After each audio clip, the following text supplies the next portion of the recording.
Mountains, kind of just south of Neverwinter, just east of the Mirror of Dead Men, a little bit west of Tribor, and north, of course, of Waterdeep.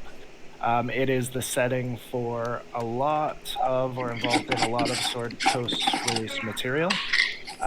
It has been destroyed and rebuilt a few times, so I figured it was a good place to kind of set up a um, role play world for us just to do our thing in. So there's not a whole lot to read about. That's part of the reason of what the town hall is for. So we can kind of decide who wants to get what from the game and how we're gonna develop it. Just kind of as a community within a community type thing. Gotcha. Is this a it sounds like it's going to be like is it going I'm trying to figure it out. Gets bored Yeah. easily, and I'm trying this to wrap my allows me to yeah. run pickup games with a few days notice and just post and be like, hey, who's available? Whoever If we wants to join, have got a it. few people, we can go in and run stuff. Or if we don't and there's one or two of us, we can just do some like downtime fun, or people can like go sit in a tavern and just role play in character and practice their skills. Or basically, it's for the community to get whatever they want from, We can including develop myself. our characters' lives. That's what I like. Yeah. Cool. Well, that sounds like fun. I think I'll listen in for a little bit, just to see. I haven't been part of like this type of like a pickup thing before. I'm not sure how frequently I'll be available, but it sounds interesting, and it's like if I am happen to be available, it sounds like it would be fun, and if not, then there's no harm in just sitting games out, right? So it feels like that's the there whole isn't point of it. really, yeah, you don't have to feel guilty for not being available, because the idea is someone with a large enough community will be at any point. So That's cool. the plan. Is just I haven't been a part of it, but from what I understand of Adventure League, you kind of have your own character. You can jump in and out of adventures where you want. Pandalin has like a job board. If it's a close community or a small community, people can be like, "Hey, we need help. Who's going to volunteer?" Or, "Hey, I will pay you or give you this if you come join us." And it should allow just flexibility of people jumping in and out as their schedule allows. Cool. Sounds And great. because there's so much created in and around this place, like in terms of my ease of creating maps or adventures or stories, I can just pick and pull and adapt, which is great. Sounds good. Dope. It looked like y'all roll stats for characters. I typically roll stats, but I'm That's fine. leaning Well, against it in this adventure just because I want to keep it balanced. And if we end up with like one or two people with really good stats or one or two people with really bad stats, then it's going to cause an issue. And then other things I've done is kind of everybody roll stats, and then people can kind of choose the one that they like from that. But with who knows how many people and people being able to kind of join in later, that gets a little complex as well. it gets hard, right? Yeah. I proposed a couple of things, didn't get a whole lot of feedback on it. So I am. Are those all just in the channel? Some of them are in the channel, some of them are through chat, some of them are on like different Discord channels, just so it wasn't on here what I was considering. But I kind of wanted to see who wanted to join and what their thoughts are. Currently, I'm kind of leaning to a almost like a homebrew point buy, which dope. is annoying for me because I love rolling for stats, but I think it keeps it balanced and even, and will keep us a little weaker at the start, which I think that makes sense since everybody's just a town folk right now. Gotcha. Gotcha. Sweet. That sounds like fun.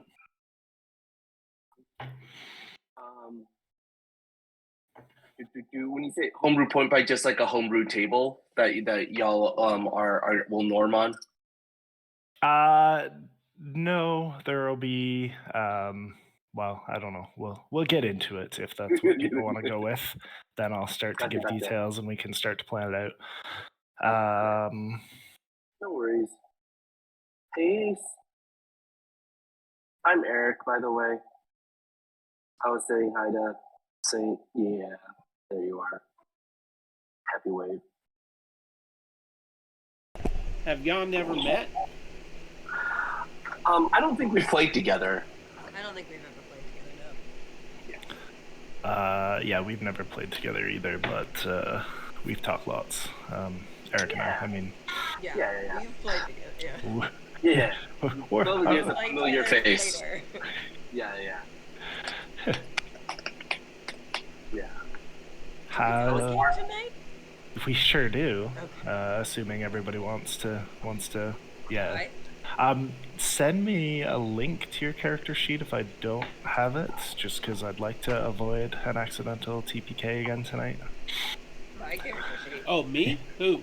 Wait. No. What day is today? Me. Today it's is Monday. Monday. Okay. Yeah. Because you're not in the campaign yet, so I just got to see how much juice everybody has left. Right. Because things go wrong when you don't realize your barbarian can't rage anymore. There you go. No more accidental TBKs. Only intentional ones from here on out. Yeah. If you want to send me the link, I can just add it to the character, to the campaign. Oh, yeah, I can do that. I was only not because it was a surprise what the racing class was. Yeah, I will do that shortly. He's in a TPK mood lately. I mean, we're in the right location for it, for ours. He wiped us out in Lost Terrible Wars. space. Yeah, and I know you're hurting, I just don't know how bad you're hurting. That's all. He's a murderer. I mean, you should be in an easy situation, but if you're drained, then it could start to take its toll, and I don't know how much I'm not Nath can rescue you all. I'm fine. Do you have healing potions? I'm only at 97 out of 123. I haven't taken that much damage. I was stuck outside in that weird bubble for that entire fight, so I never got hit. Do you have healing potions or other means of healing? That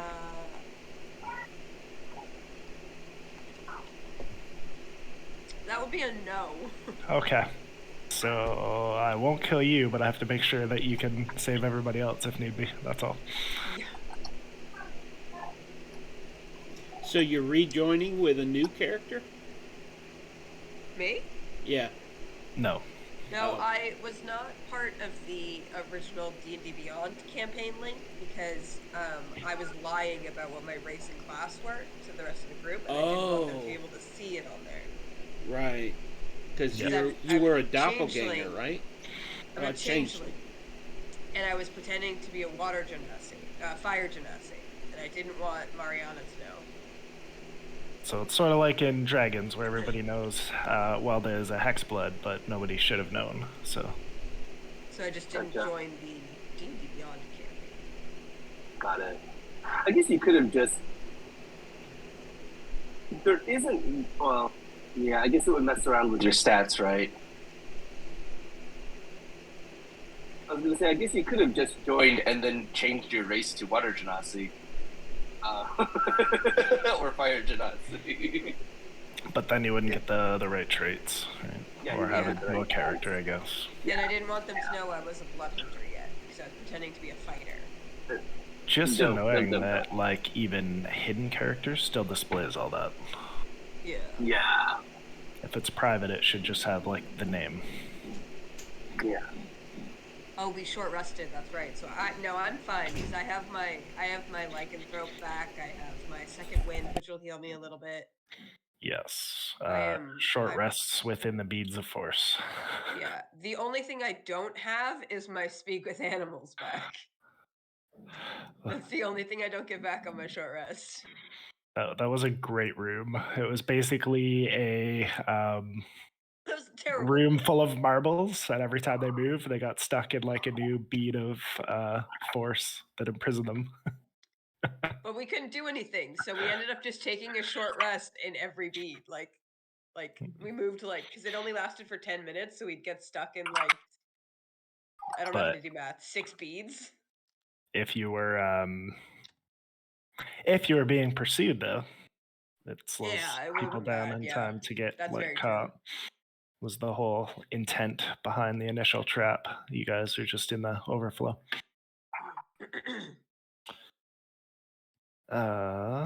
So that's my agenda. Let me double check, make sure I didn't miss anything. I know Justine said she was going to listen in. I'm not sure if we'll see anybody else today or not.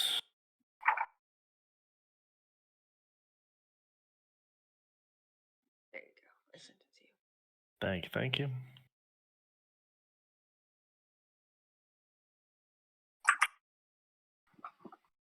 Do you? Oh God, I've been sick and now my voice keeps cracking.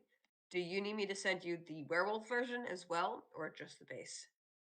No, everything is like I can go in if you join the campaign and flick you to. Well, I have 2 separate sheets so that I Oh, do don't you? have to flick it back and forth. Yeah, I just made a Fair. copy and switched it to werewolf. Yeah. No, you're okay as long as it shows like how many uses and things you have left. Then I can. I have 1 because I got it back on my short rest. Yeah, Okay.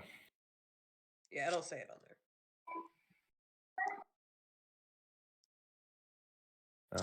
So notes on character creation are there.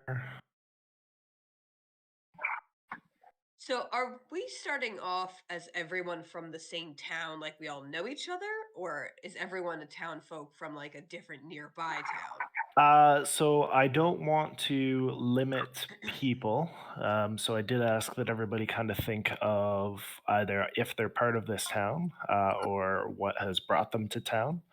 Ideally, I want everybody to kind of be connected, just so it's easy for that jump in, jump out sort of scenario.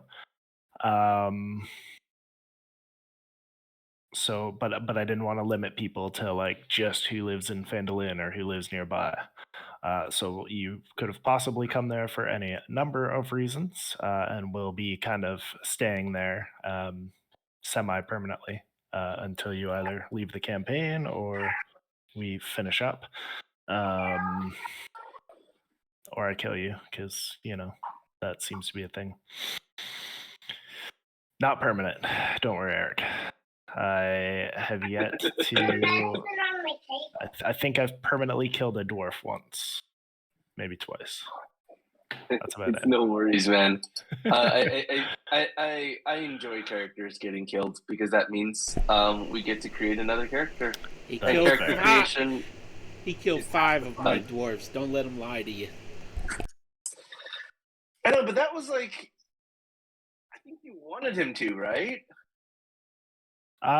It kind of just turned into a thing. I forget. Like a gag almost, yeah. Yeah, I forget what happened, but somebody had mentioned that, there should be 7 dwarves, and the whole extended campaign kind of overflowed from there. And then after I killed the first one, he decided to take it to a game I called Crit to Kill, and he died again. So after a dragon brought him back to life, and then he died. So not entirely on me. Cole? Yeah, Cole definitely got like ripped apart by Aboleths or something. Yeah, I don't. You might have been off that day. I don't remember. It's been so long since we crit killed. All right. So we'll go ahead and get started on thoughts.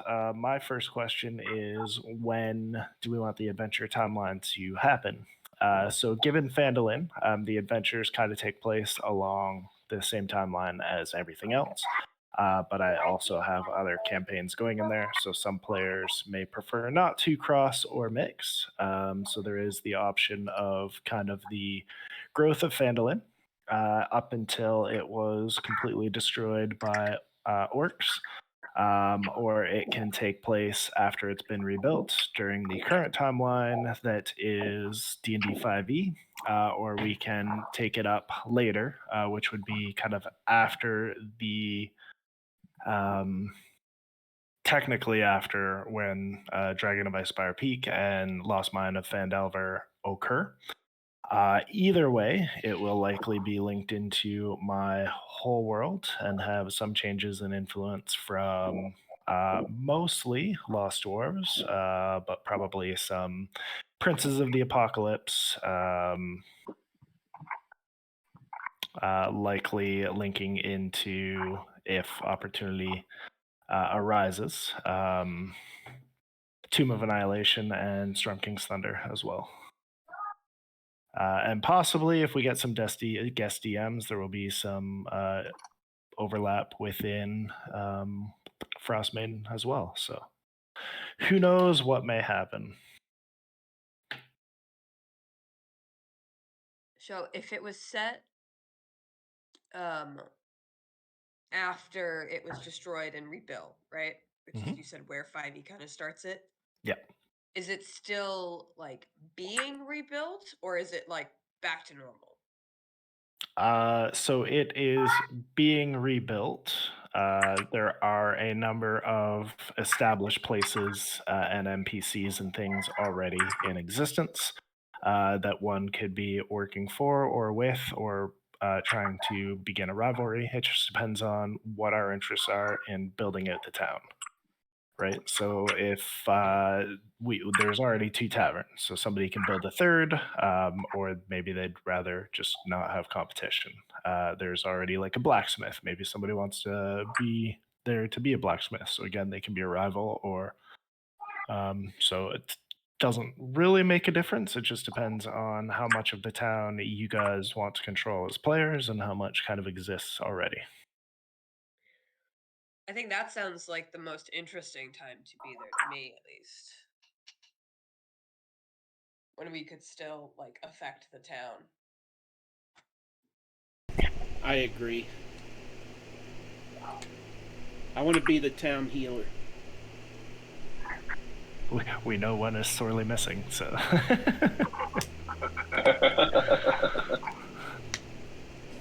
All right. So kind of in and after the events of the published material, as the town is continuing to grow beyond that. That's kind of the input I'm hearing. So we can rebuild Pandalin great. Make Pandalin great again. All right. And that's after the orcs, you said? No, What so happened? How did it get destroyed? it was a mining town, kind of settled by dwarves and humans. They made the Forge of Spells. Something happened, and a great orc hero rose up from the area in the south, basically wiped out everything and anything, including Pandalin. I think it was a wizard or a sorcerer that had a tower along that time that created a giant tidal wave that destroyed all of the orcs and created the Mirror of Dead Men. The town sat dormant forever until some dwarven brothers learned of the Forge of Spells and went looking for it. At this point in time, others began to move back into the town, reestablish the town, create mines, go looking for lost artifacts and things, which is Lost Mine of Phandelver. And then that kind of started 5e. So as we kind of move past all of these other adventures, that'll be kind of where we're established. What did you say they were looking for? What spells? The Forge of Spells was basically a forge created by wizards that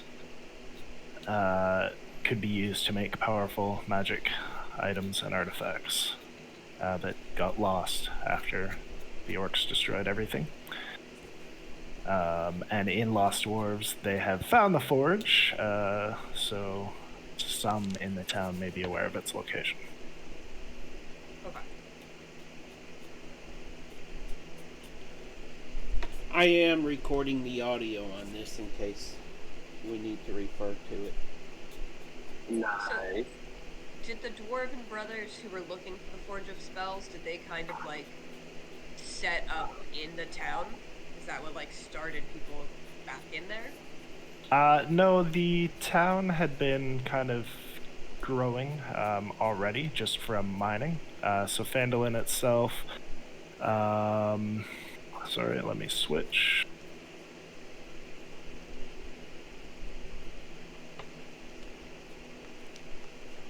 So it was a place of prosperity given about the 10th century. It was raided and completely destroyed by orcs in 951 and was abandoned. Around the 15th century, it was beginning to be rebuilt, mostly through farmers, woodcutters, trappers that were built there to support those that were heading back into the mine. So around 1480 to 1500 is where most of the events start to take place.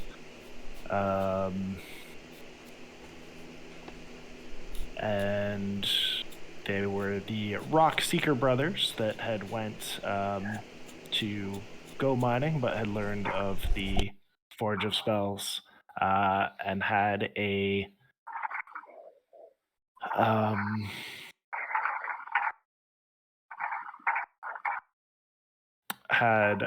some sort of knowledge about it that they had found through their means. Kept it fairly guarded, but there was a group, gang members, that were referred to as the Red Brands, that worked for an undercover drow who was also trying to seek the Forge of Spells for themselves. So there are a few people that are aware of it, but very few actually know of it. Okay.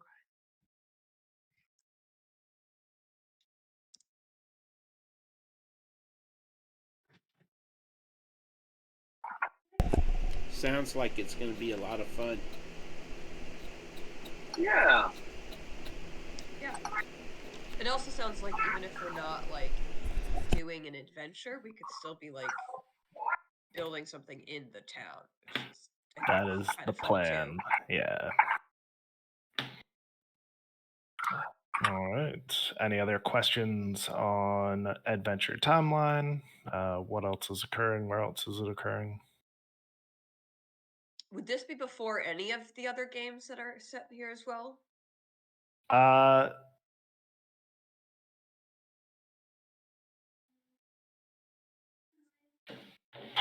sorry, you wanted to do before or after? I thought you were thinking kind of after the other adventures to rebuild the community.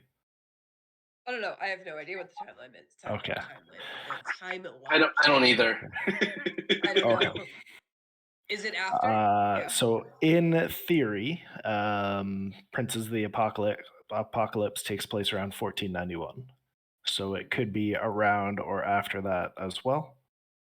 I think if you get further down enough, which probably won't overlap us at all, the only one that may technically take place after is Descent into Avernus. Uh-huh. But there's just a loose timeline in 5e, so it can be kind of anywhere. But just for my own lore and history, it just means that things that have been happening in Princes of the Apocalypse and Lost Dwarves will affect things within the town and this setting as well. Okay. That being said, it's Belvedere Games and there's Duval, and nothing is ever as it seems. So. True. Nice. So Duval is a semi deity. What's the word called? A demigod that used to be a Belvedere character that played in Jen's Sheep Chase that has ascended to patronhood. Dope. who affects like wormholes and multiple timelines and all of that fun stuff. Nice. So pretty much Belvedere's realm can have limitless possibilities. Gotcha. Wibbly wobbly, timey wimey. Yes. Yeah. Shenanigans, indeed. So like the Matrix, if you see a black cat walk by, expect the world to be different. Gotcha. That's kind of a fun, clever way to keep players kind of on their feet, but also like an in-world reason to like retcon something, right? It's actually, that's really, really clever, I think. I think my character in Princess of the Apocalypse follows Duval. Yep. Yeah. Not follows necessarily, but their patron is Duval. Like a warlock style? Yeah, genie style. Dope. Yeah, but it's pretty early, so there hasn't been too much involvement yet. Nice. Wishes and Dunamancy magic, basically. Very I'm cool. multi-classed, so we'll get back to Duval soon. When I need him, because my sister's being an idiot. Just depends on if you need to alter reality or make use of a wish spell, pretty much. Absolutely. Like you do. All right. So next question that I had is, what is everybody looking for from the game? So we've heard a little bit. There's excitement to create and develop a world and a town and influence the setting. For me, as I said, it was basically looking for kind of an easy way just to jump into games last minute or as people have time. Just makes it quick and easy for me rather than having to commit to, well, because I can't commit to an actual set date or style anymore until some of my other campaigns finish up. Anything else anybody is looking that they would like to do or haven't been a part of or want to see or get out of this setting? To me, it sounds like a great way to get the entire server to be part of a community in game. You know? Mm-hmm. Yeah, for And sure. kind of like a guild would be in an online role-playing, MMO. Except it wouldn't be a guild, of course, but... Yeah. I think for me, a lot of Belvedere, what you said earlier around being able to drop in and drop out is really appealing. I have a 4-year-old, and we'll have another child in August. And Nice. as such, like, I can't really. It's really hard for me to commit to like I'm in one weekly game, but because like there are so many people involved at so many stages in their lives, I often find that game maybe plays like every other week, if that. Even though it's supposed to be a weekly game, just because stuff comes up for different people. So kind of being able to plug in holes and jump into gaming opportunities when stars align, I think would be helpful, right? But I think other than that, I haven't been super active on here since the Dragons campaign ended. So it would be nice to kind of get to know some of the newer players on the server a little bit better, and this could be a way to do that without having to be in like a campaign. Perfect. So I'm thinking going basic on race with a halfling. Yeah. So, and Belvedere hasn't said what classes we could use, so I'm waiting to see what his rules on that are. Well, is this going to be like almost like individual one shots, or is it going to be like individual one shots but with like an overarching like storyline, or is it all going to be pretty separate? So if you miss a bunch, then there's not like a huge recap getting back in. So there is going to be, like, everything's going to be related in terms of an overarching story arc. I think it is just basically the growth of the town or the survival of the town, right? So there may be kind of mini arcs that you may or may not be involved in, depending on your character and what you choose, right? So there may be like options for whatever anybody's interests are. If people are looking for kind of political intrigue, then there may be adventures designed around, you know, Pandalin trying to hold its own against powers like Waterdeep and Neverwinter. If there are people that are interested in more mining and exploring and filling in the old dwarven ruins, then there will be kind of adventures designed around that, and they will recruit, you know, people for other interests. So we'll kind of play it by ear, but it's basically going to be catering these related one-shots to whatever the community wants. And by being in a small town, the option for anyone to kind of have a reason to be like, hey, I want to be a part of this, or hey, you need a healer, so pay me, or whatever the case is. Kind of that whole good of the community, I think, is going to be kind of what allows people to jump in and out and be a part of something.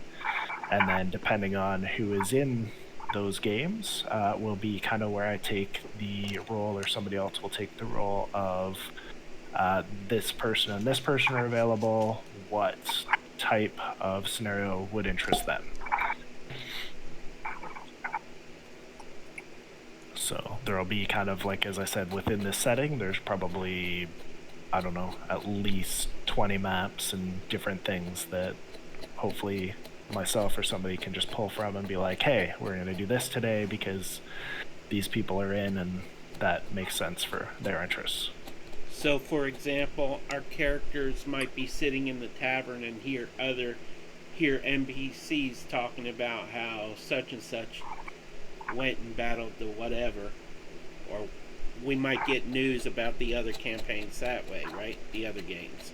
There could definitely be some stuff that gets thrown in, or one of those PCs comes in and be like, all of a sudden one of Peter's dwarves shows up and is like, hey, I'm looking for people to help me clear the ghosts out of this mine, type thing. And you said there'd be a job board too?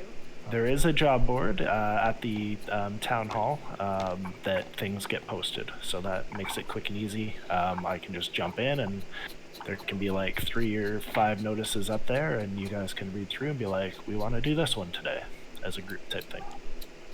So, Yeah. So they're going to be related. You're going to have like that character investment. You have the potential to have, you know, allies or rivals, potential to kind of grow your character within the world. So, you know, this is my character, this is what their interests are, and we can cater kind of adventures to that. There will be some sort of kind of arc or relation just to keep it allow for that character investment, but without having to, you know, here's a one-shot, build a character that you never use again. Here's a one-shot, build a character that you never use again. It allows kind of that pickup where you guys can just be like, hey, I already have a character. I didn't know if I'd be available. I can jump in today. Now, if we did die on one of these adventures, are we good to make a new character and come back in? Absolutely. If we get a few sessions in and you don't like your character and you want them to become an NPC, or if, you know, we're doing this campaign and you're like, well, we kind of need a healer, but that player isn't available. Can I make a new character? Then you've got 2 to choose from. I'm easy. yeah, absolutely. Or just play a bard and always be able to do everything. Yep. Yeah, that's why my thinking was kind of Roll20, because on Roll20 we can have multiple characters, whereas via the D&D Beyond you're kind of limited, and people are limited on content sharing So in a D&D Beyond, I think you're limited to like 15 player characters, whereas in Roll20 I can add infinite. I hate Roll20 character creation so much. I will stab it with a fork. Well, the good news is that Peter can import. So if you're using D&D Yeah. Beyond, Peter can import those for us because he's an all-star like that. And that allows me to still track it on Roll20 without having to worry about equal opportunity for people that have content and don't have content. Yeah. 'Cause I own a bunch of stuff because I also DM and stuff, so I can make as many characters as I want in D&D Beyond. Before Peter, I did everything on Roll20 because I had no content, so I'd have to type it all out and play whatever I wanted without having to pay for the sources. But then I got Peter and Lance and Greg and everybody, so I've been kind of spoiled that way, but as I said, with potentially more than 15 PCs, it kind of limits that ability. So like 50 people could show up for one adventure. I would be in shock if we ever had that, but absolutely. It would be the Orcs Raid Again Part 2. What is the lowest number of people you'll run a game with? Like the lowest number of people available? I've run a game for one before. Yep. I'm actually working on a one-shot for a couple. So. Ooh. That sounds like fun. Family, Pete? Huh? Family? No, it'll be a online game. But they can be siblings, they could be romantically involved, whatever. Oh, gotcha. I thought you meant like an actual in real life couple, because I know you've run stuff for your son and daughter-in-law before. Yeah, but we're they're too busy trying to conceive right now.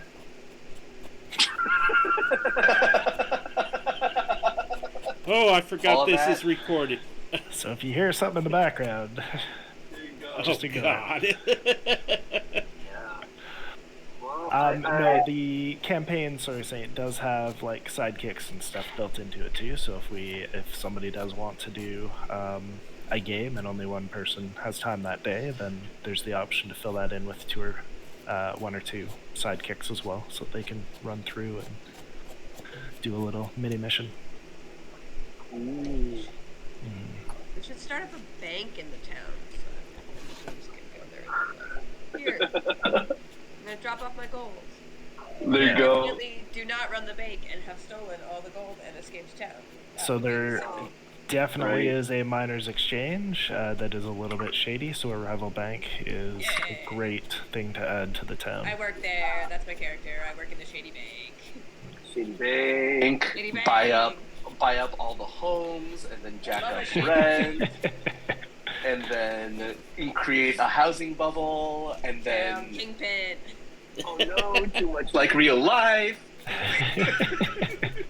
Well, that's the goal, right? A little bit of real life mixed in with a world that's hopefully not so broken. Yeah, but you want that to happen because then you can go kill that person and it'll be cathartic. There's no repercussions at all. Well, I'm okay with rivals. We don't want to go hunting other PCs. Yeah, please don't hunt me. I'm done dying. Community. I'm not done dying because I got 2 more dwarves to go, but...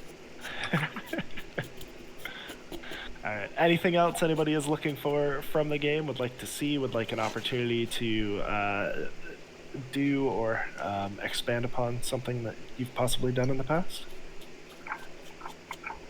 If we're in one of your other campaigns, is there an opportunity to come in as one of those characters at whatever level they're at and like lead a group on an adventure?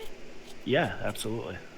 Whether you do that as a guest DM or whether you have somebody else DM it and play your character, however you would like to do it.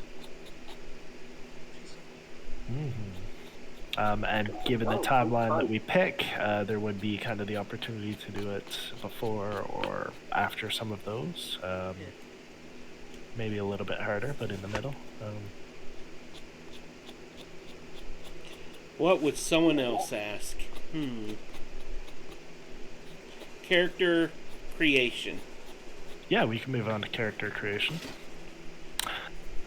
So as I had kind of said, I was hoping to just have that investment into the world. So asking people to kind of pick their characters, their backstory, their people based on somebody who has reason to be within Pandalin for a at least a partial or a semi-permanent basis. So I kind of covered some of the reasons previously, but I figured that we could use kind of backgrounds and backstory to do that and build the world from there. So some of the things that I kind of had mentioned in terms of just being a part of the community. You've got investors, landowners, shopkeepers, bakers, butchers, different tradesfolk, entertainers. There is a sheriff, if we're looking at the timeline that we are. You've got a mayor and 5 elected officials that sort of run the community. Miners and prospectors, farmers, orchardists, different potters, builders, masons,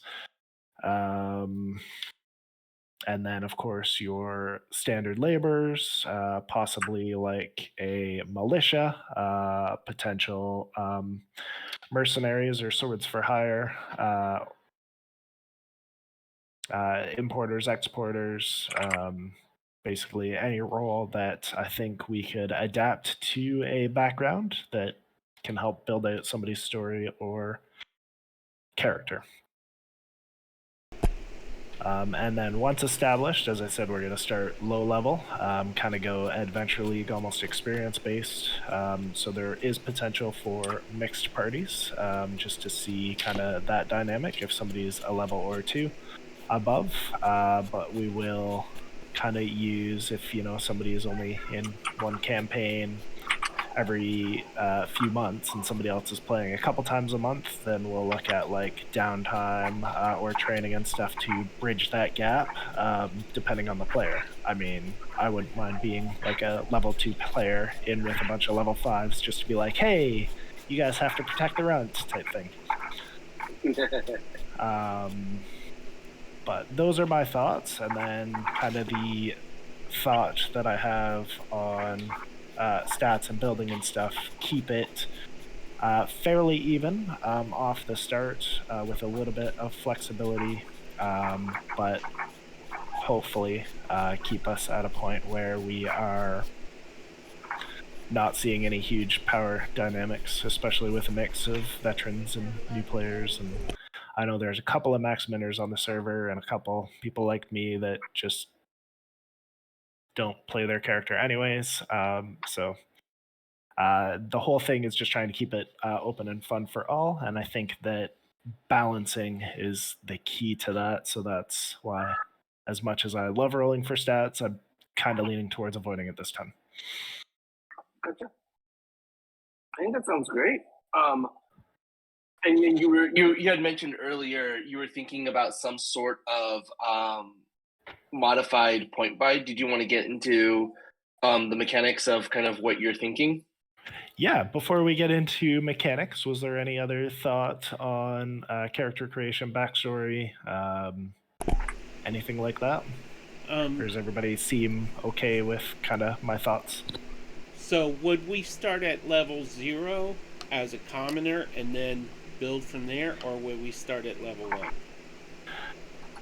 I don't think anybody would really have an interest in playing just a commoner unless they want to see, how the dice work and what their player will become. But I expect that we'll take at least 1 level in something before we play. Okay. Just because that way everybody kind of got their unique, this is who I am, this is my abilities rather than I'm going to hit something with a stick. Mm. Everyone gets one stick. I have a question. I don't necessarily know if it's in this character creation concept, but if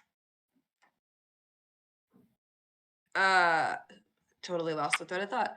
If you're playing in the games, right, and then you miss a bunch or whatever, um, can you like and you say what your character was doing in the meantime, right?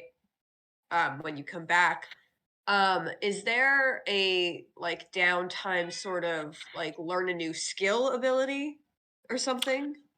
Yeah, so Like if you'd been working at I- the forge or something. I've explored downtime in a couple of other campaigns. There's a ton of ways to do it, so it just depends. If people want to do some downtime activities and we get into the whole rule set and stuff, absolutely, I'm willing to do that either through the channel in chat or like sessions like this to be able to build and develop those skills.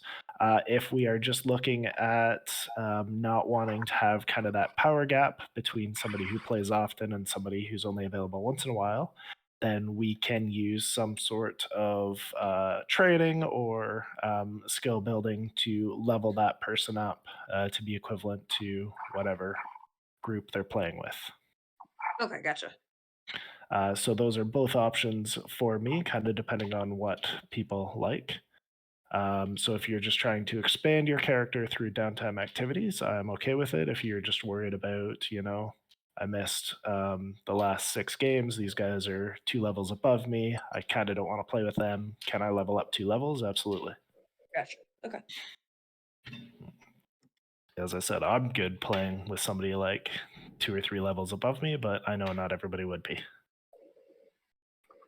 I'd be like the little guy that runs up and gets killed, and they have to spend their whole battle just trying to keep me alive, because that's what good citizens do. Oh, we have to be good citizens? Ah, crap. All right, You I'm don't out. have Bye. to, no, but yeah, I think the overall theme is good of the community. Right. I mean, it could be the difference of I'm going to give you a healing potion to I'll just stabilize you, and you can try adventuring again in 2 weeks when you're awake. Welcome, Justine. There are a few things we've covered in the chat. Right now, we are looking at character creation. So, yeah, any other questions, comments, concerns? Hey, Justine. Hi, Justine. Someone's typing. Oh yeah, It's Justine. Yeah. All right. So what I am thinking for character creation and stat rolls is everybody starts with commoner stats. You will be 10 across the board. From there, I will allow people to add to one stat and remove from another. But you can't go below 8 and you can't go above 13 in any of those stats. Once that is done, I will allow everybody to go in and add 3 ASI, again, to any stat of their choice, but it will be to a maximum of 13. And then based on your class and your background and all that stuff, we will look at additional ASI increases and skills and all that fun stuff. Why 13? Why do you hate me? Why 13? Because I don't want level 1 players that have a 20 in a stat. No, but like, why 13 and not 14, which is the new even number? Because you will have the option from class and background and stuff to increase a stat to 16 total. So initially, you're you're capped at 13. As we look at class okay. and background, you will have the option to increase that up to a maximum of 16. Okay, how does background affect your stats? Because your background may only allow you to increase certain stats. right? So if I you mean, are yeah, a you're talking wizard, you will be allowed to add your stats to your increases to certain stats, but you wouldn't probably be able to add it to strength unless you can explain to me why your wizard is strong. Yeah. That's your homebrew version. That's not in a book anywhere we could read and learn. Correct, but Okay. that's why we're discussing it. Okay. Okay. That sounds like fun. Yeah. Yeah. Yeah. So, for It instance, feels... if you're playing a barbarian, I will probably give you the option to add either increase a 13 to 15 and add 1 to dex or dex strength or con, or I will, which would kind of match your saving throw proficiencies. Yeah. Would be kind of what I propose based on your class, based on your background, and of course, there's room to discuss all of those. Yeah. And this But sounds fun. it's just something unique, right? Yeah, it sounds like one D&D / Pathfinder-ish, right? Which is kind of, I think, how... Never played Pathfinder. I don't know. Got it. Yeah. Pathfinder, the way they do it is you get certain backgrounds, and the way you determine which stats you can increase is determined by your like background and different things. So if you get a certain background, it might open up, or a certain class, it might open up certain increases to your thing to show how the way you grew up influenced how you developed as a person, right? That's cool. Yeah. But that sounds dope. I'm excited. Will there be like a Google sheet or something? Because it won't be collected into one D&D Beyond campaign, right? Because you had mentioned that's only like 15 characters. To be able to say like, hey, this character is currently at this level. I think at some to a certain extent, have maybe the players update it themselves, but to say like, this player is playing these characters who are at this level, are these classes, just to get like a one place where we can see kind of everyone who's in it and what classes they're playing, so we don't end up with like, I don't know, just a bunch of warlocks or something. Yeah, so I'm planning to keep kind of everything in Roll20. That way it's all on one thing. Everybody has access to it. You'll be able to see kind of the rest of the citizens, but only edit or play your own. You can... Gotcha. There'll be like kind of public notes and spot for you to keep your own notes. I mean, if somebody else wants to create something or help me create something, we can absolutely do that. But my whole thing was, if we do everything on Roll20, then we've got one source for everything. Gotcha. Yeah, I'm not sure if there will be like a like an approval process for new characters that are created.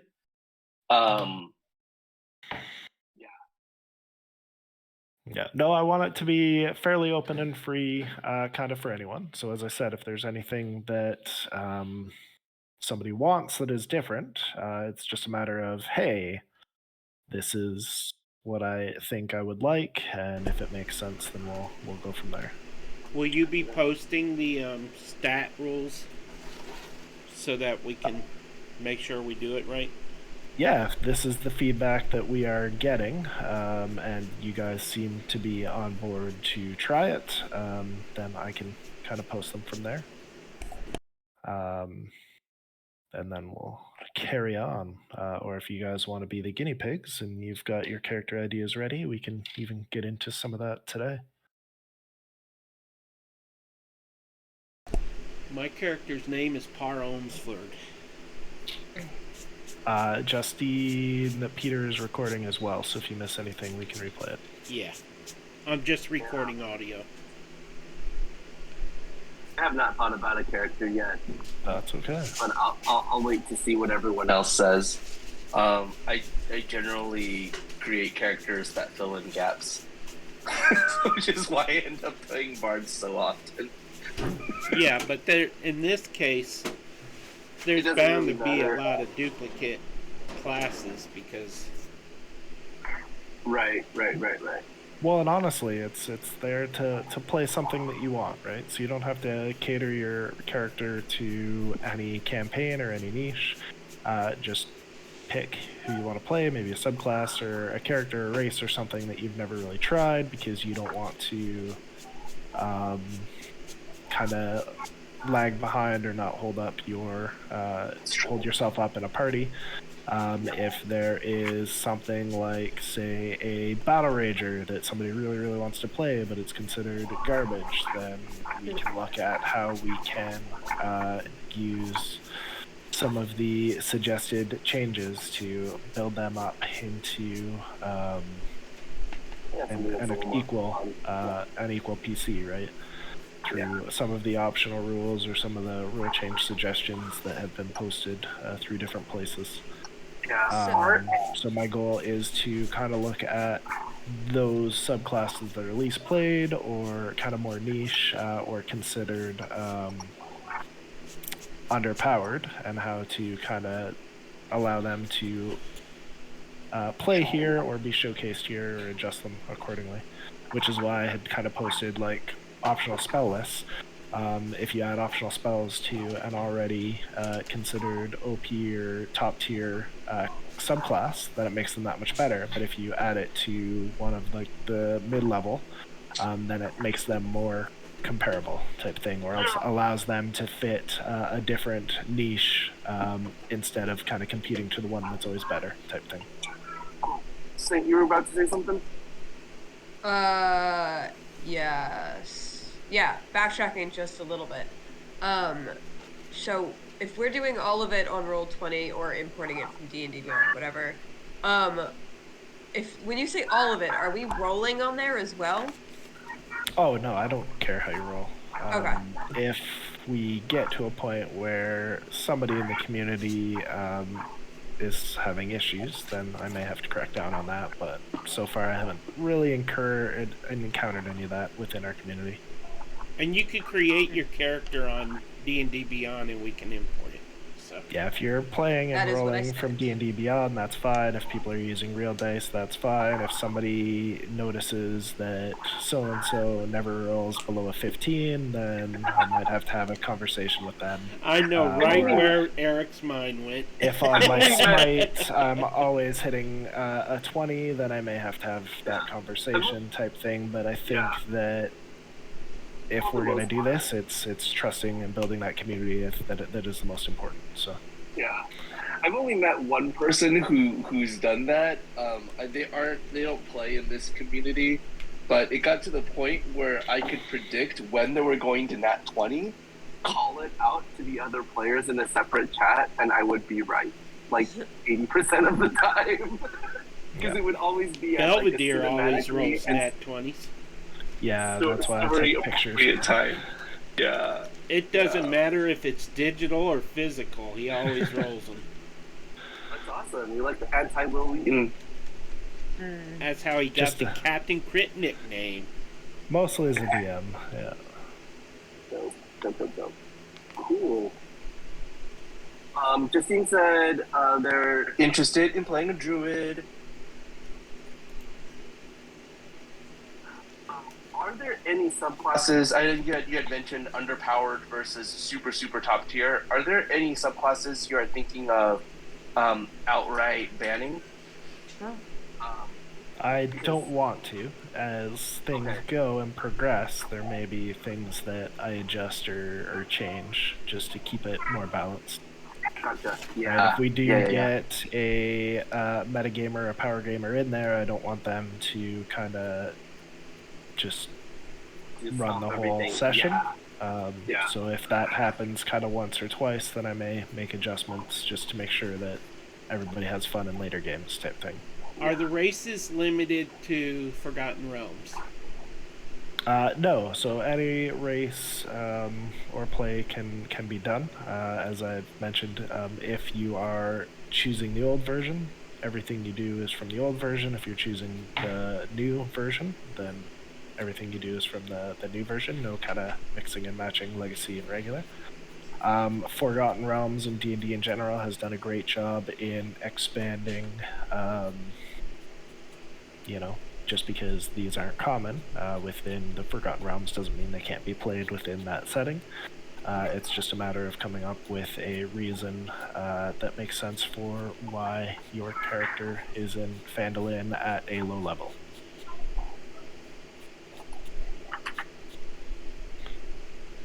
Awesome. Sounds good. Okay, what's next? I want to hear more. So those were kind of my initial agenda for today. So if anybody else has any questions, anything they would like to add, anything that they want to see, then we can continue on with those. Peter, once you make me DM, I will add the Roll20 link as well. So there is no set schedule, Justine. It's going to be designed as regular, like just one shots, but related. So people will play when there's myself or somebody else who has time to DM a game. Then we will post it, and anyone who's available and wants to play will just be able to jump in with their character and play a game.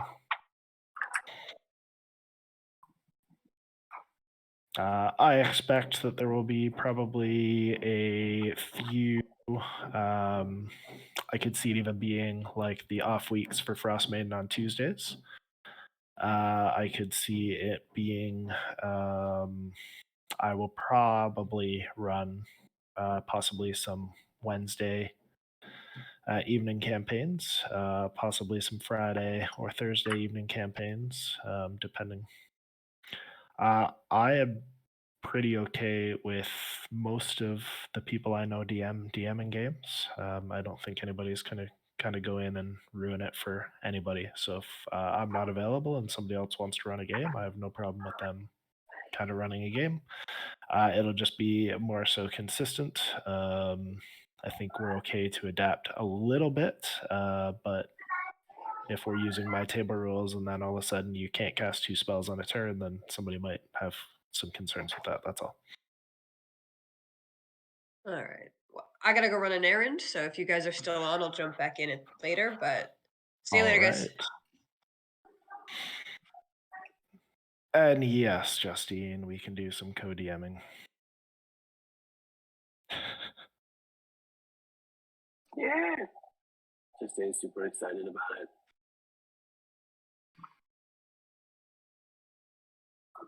So Pete, you had mentioned you want to play a healer of some kind.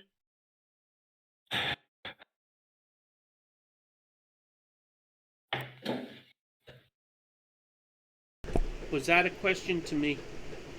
Yeah. Yes. Pete. What? I was talking to my wife. What? Oh no, I said you mentioned you wanted to play a healer of some kind.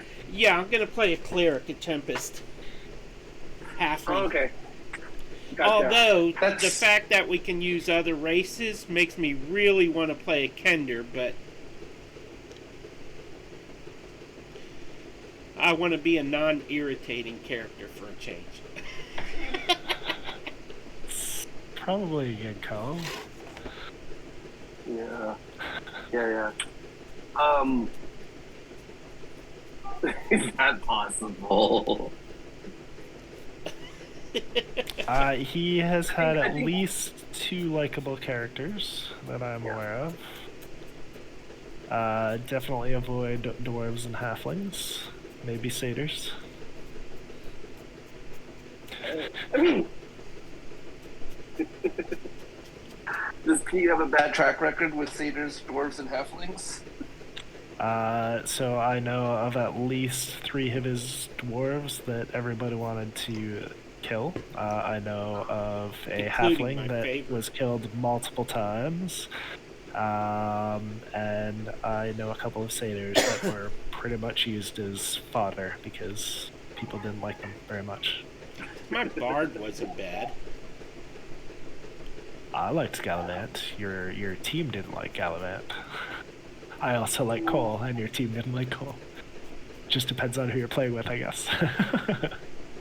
Yeah, Cole was me, basically, exaggerated. So when they didn't like him, they didn't like me. Them meanies. Well, some things are good in moderation. then when they're exaggerated, they get a little bit harder to stomach. Maybe, I don't know. Cole was fun to play. I'm glad. He had But a yeah, lot of you're- senior moments.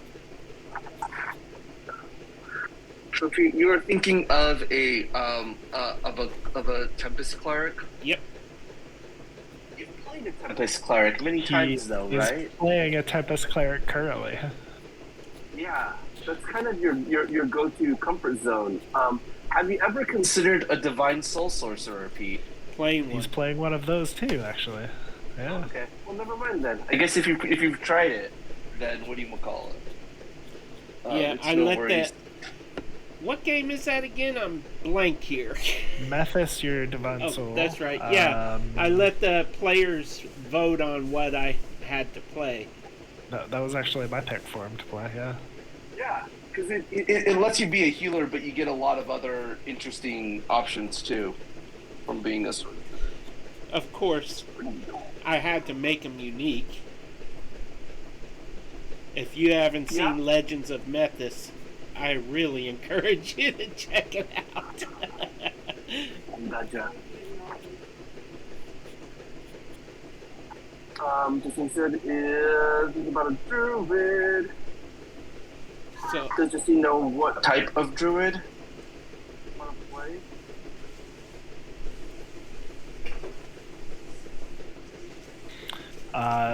That's one of my favorite things about druids is they can be so different anyways.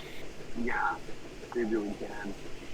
like summoning giant owls and ruining the DM's plans. That's one way, yep. Yeah. Like last night. Hours of prep down the tubes again. Because anything can happen in session 0. Nope. Karma cards will not be a thing. My wife is chewing you out, Belvedere. All that prep you didn't get to use. It can be used. Prep is never wasted. That's not right. It's the nature of the game, especially that one. She said she'll forgive you this time, Belvedere. Thank you. Thank you.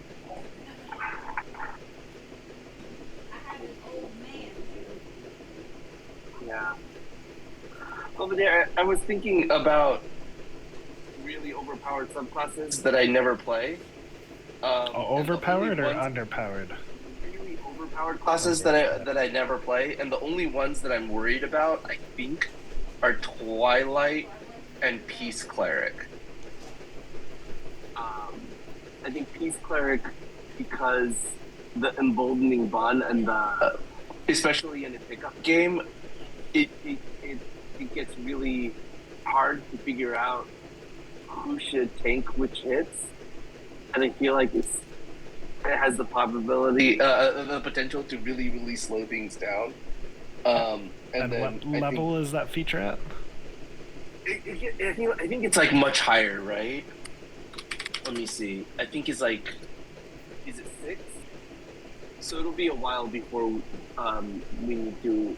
Anyone needs to worry about that. So if we end up with one of those, just remind me, and I'll start to look at how I can brace for that impact. It's the protective bond, beginning at 6th level. When a creature affected by your emboldening bond is about to take damage, a second bonded creature within 30 feet can use its reaction to teleport to a space within 5 feet of that creature and take all of the damage. I think because of... Yeah. I think it just... Because there's a decision point, and it happens, it's triggered anytime someone's about to take damage, it can... It's a reaction, so it would only happen once per round, yeah. Once per round per character, but you can get into a lot of conversations about who's going to take which one, where, when, why, and it ends up just really... Yeah, and Twilight is so good, it's so good, but I feel like it it makes it like it ramps up the sorry it by I feel like Twilight by necessity makes it so that you have to like ramp up the difficulty of an encounter to offset the presence of the Twilight cleric, right? Because of the temps on temps on temps. In my experience, nothing is overpowered with Belvedere as DM. Yeah, so right off the bat, I I'd have love to this read the one. feature, but my guess is I would probably be requiring it to be kind of called as soon as the attack was made, like before any dice are rolled, and it would probably be first come, first serve. So it wouldn't be like, hey, you need to use that reaction. It would be too late at that point. It would be like, I'm going to do it. And somebody else was like, oh, I was going to do it. Oh yeah, to So speed it it up. would limit it a little bit, I think, at that point, because I penalize people for metagaming too much. Dope. But if it comes up, then we'll definitely take a look at it and see. And as I said, if I start to see those power creeps, or if I know certain players do have kind of that tendency to min max, then I will kind of look at those things just to keep it even. But as I said, I also like the idea of, hey, I'm that little level 2 paladin up front, and I'm getting beat on by a troll, and somebody's going to come in and be like, "Oh, I shield the little guy because I'm a level 6 Yeah. barbarian." Yeah. Because I like kind of that potential. So I think it will depend on the players who are playing those classes as well. But if I do start to notice the power creep, or that one person is kind of taking over the group or the session, then I'll start to impose those limits. Gotcha. I think the thing about those two classes is that their power isn't necessarily the power in those classes isn't necessarily in that they are the ones who get to do the really, really cool thing. It's that like their presence makes all of the other characters much better or tankier, right? Because like the Twilight thing is if you end within however many feet of me, you just get temps refreshed every turn, which drastically increases your hit point pool potentially. Which is great, but then I just throw like a 5 CR higher monster at you, so it still is. Right. So for your It setup, balances out. generally speaking, if I'm going to throw you into combat, my goal is always to drop one PC.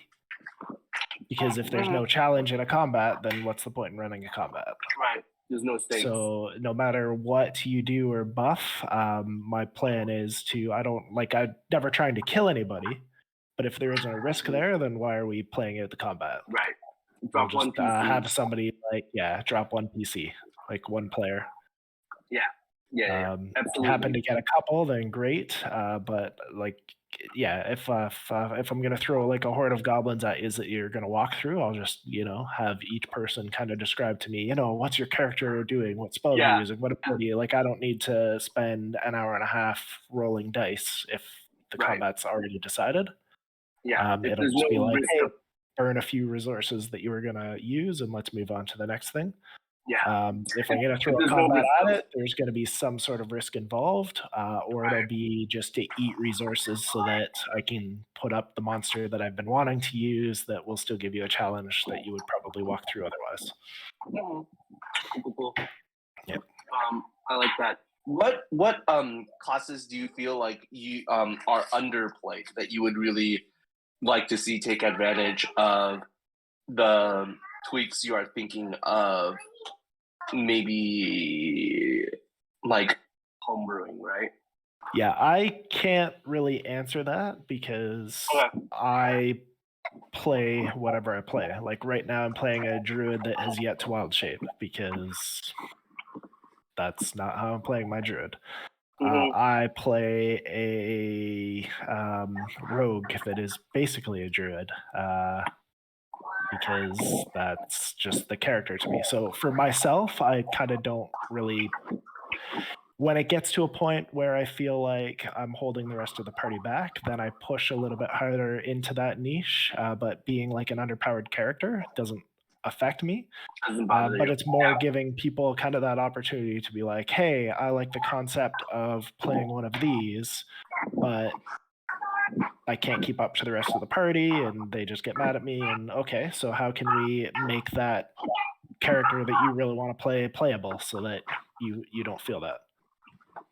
So if like there's a few different sources, probably the Dungeon Dudes I think is the one I'm most familiar with, or possibly RPG Bot, where they kind of rank these subclasses and classes and be like, hey, these ones don't hold up, and if somebody wants to play those, then I can look at that and being like, hey, how can we make that more fun for you to play?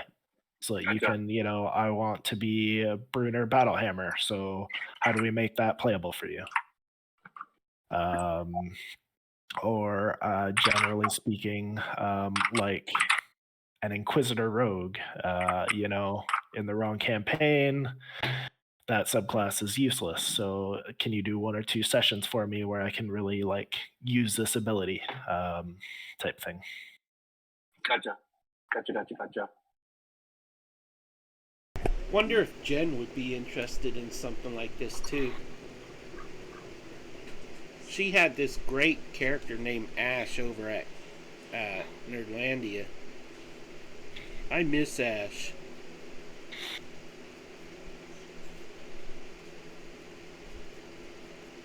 That could be fun. Yeah. Awesome. Yeah. So if there's something that you want to play, but you've been kind of scared to try, or people say, "Well, it sucks, don't play that," then absolutely play that, and we'll make it fun for you. It's kind of my plan. Sounds good. And I know Justine said there she loves RPG Bot, so I know that he has went through on that site, and for some of those underpowered classes, he's got actual recommendations for, hey, make this ability do this, and it's better, or change this feature with this and it's better. So we can play out some of those solutions and see if they work, and if for whatever reason a player isn't kind of happy with those because it kind of changes what they want, or if you want to like reflavor something, then go for it, right? So I don't want to use fireball because my guy is a fire person. Okay, well, let's change the damage type to, I don't know, thunder. Sure. Yeah. Because and Peter can launch lightning balls around instead of fireballs. Gotcha. I think this sounds like a lot of fun. I think I am going to go with I think I'm gonna go with the worst ranked class in by the Dungeon Dudes. The worst ranked class by the Dungeon Dudes. Yeah, I think I'm gonna go Way of the Four Elements Monk. Oh, nice. Yeah, just because I feel like if ever I'm going to play, for fun and not worry about min-maxing, this would probably be the time. And I think with the idea that if there are issues, that we can try to like work through them. That makes me less afraid to try to play something that I've seen D-ranked on like most subclass tier ranking videos, right? I actually have notes somewhere on a 4 elements monk. If I can find them, I will send them to you. Okay, I think that would be super fun. I'm so excited.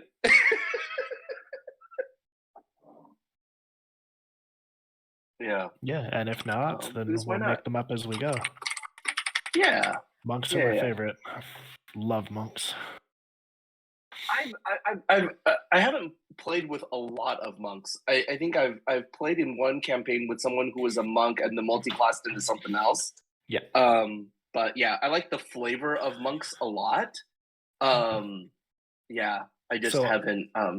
Yeah, go ahead. If you haven't played a lot of low-level monks, I will warn you now. Early game, you're probably going to be the one that drops often. Yeah. Hey, and what's the fun in a fight with no risk, right? Yeah. Well, then you get to like build off that character growth and that development. And hey, Yeah, I need to work on my key and work on my chi. And yeah.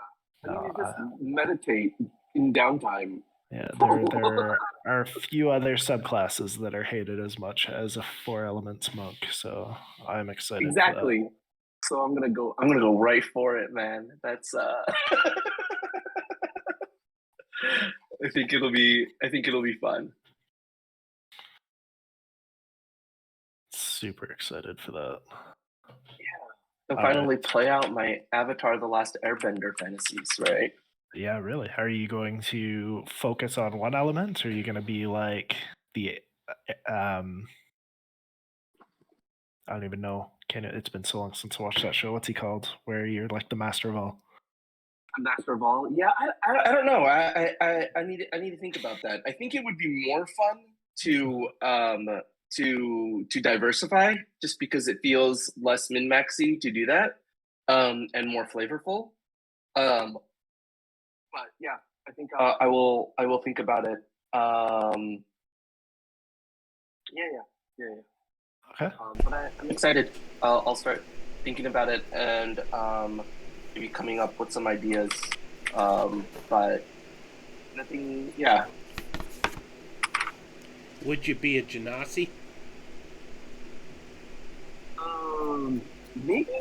I don't know. I don't know. I think there are lots of interesting options for monk that could be a lot of fun. Yeah. Yeah. All right. So for yourself, then, as you begin to build your character, may do is for now, once you've done your 10s across the board, adding and minusing and adding your +3, you may add an additional +2 to strength, dex, or wisdom as well. And then when you've got thoughts on your background, we'll go from there. Okay. Sounds great. Sounds great. Justine, I have posted the stat creation in the thread, I believe it was. It might be in the channel. I forget which now.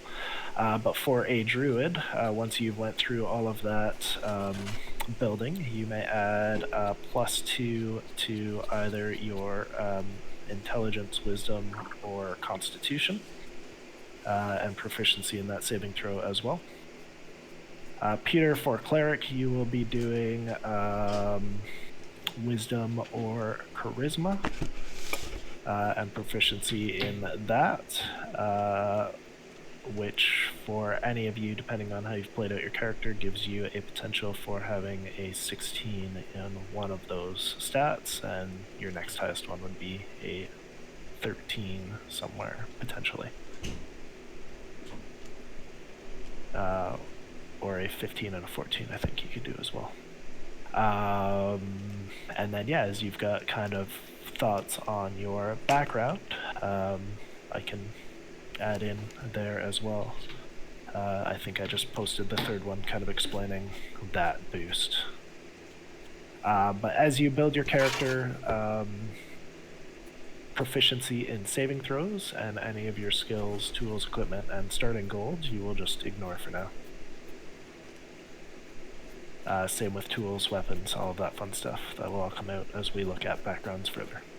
So, say I wanted to have been born in the town, and is it possible I could inherit a potion shop or something like that?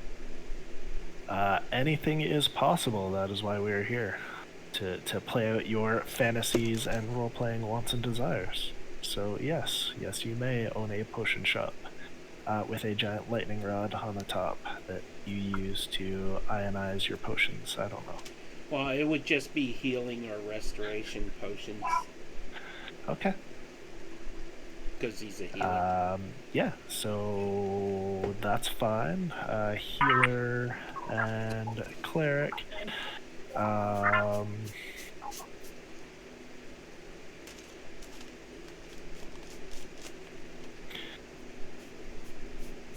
I'll look at the healer background after, and we'll see how to adapt that. And I'll probably give you an option of either another +2 and proficiency in a saving throw for that, as well as or feet, half feet. So you get +1 plus feet ability, depending. Justine wants to be besties with you, Peter. Oh, why? Circle of Spores, Druid. You now each have your first friend in Pandalin. So cute. Cool beans.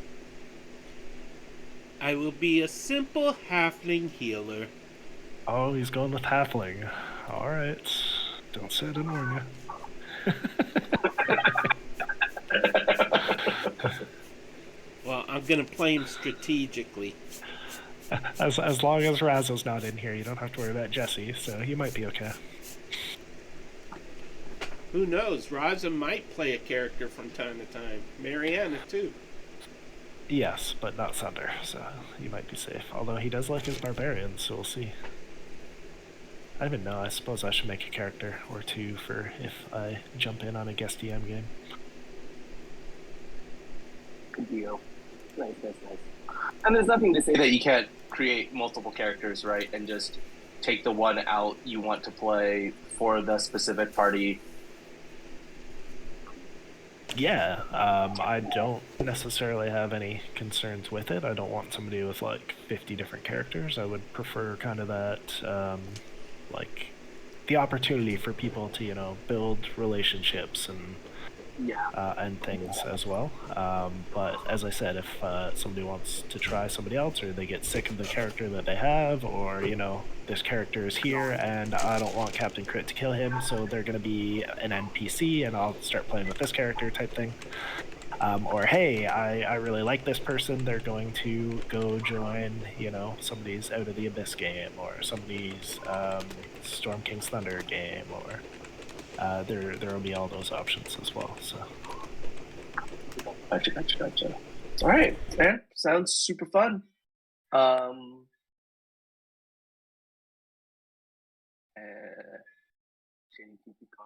Druid.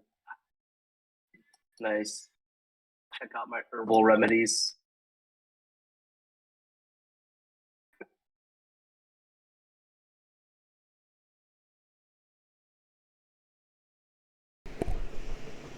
So I created a new race in the D&D. None of your homebrew stuff, Peter. I'm not gonna do that.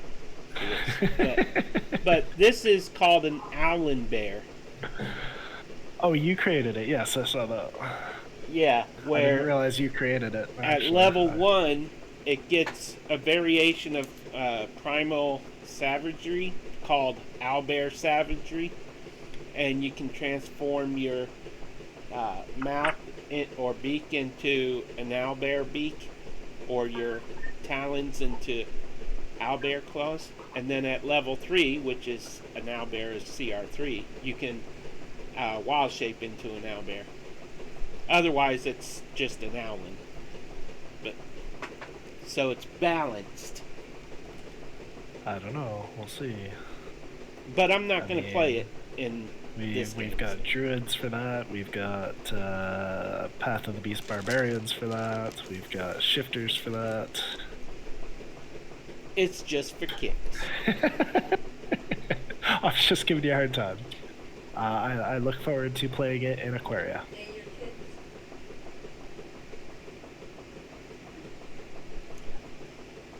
Alrighty. Yep. So any other questions, give me a message. Possibly I'll run a second town hall just for everything else. I assume that once it's been recorded, Peter will probably post the audio to the channel so anyone who missed it can kind of hear and listen. But yeah, post your questions or send them to me, or when you've got a bit of a backstory, I'll get the Roll20 invites sent out and you can add it on there, and I'll give you the rest of the character creation choices from there. Yay. Sounds good. Sounds fun. When Thanks. can we start? When can we start? That is a good question. I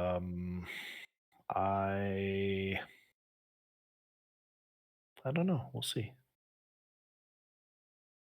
When I think we've had enough town halls and I'm ready to roll some dice, probably. Okay. Sounds good. Sounds good. All right. Take care, y'all. Thank you. Bye. Bye. Laters. Is our meeting done? Yeah, unless anybody has any questions, I think we're good.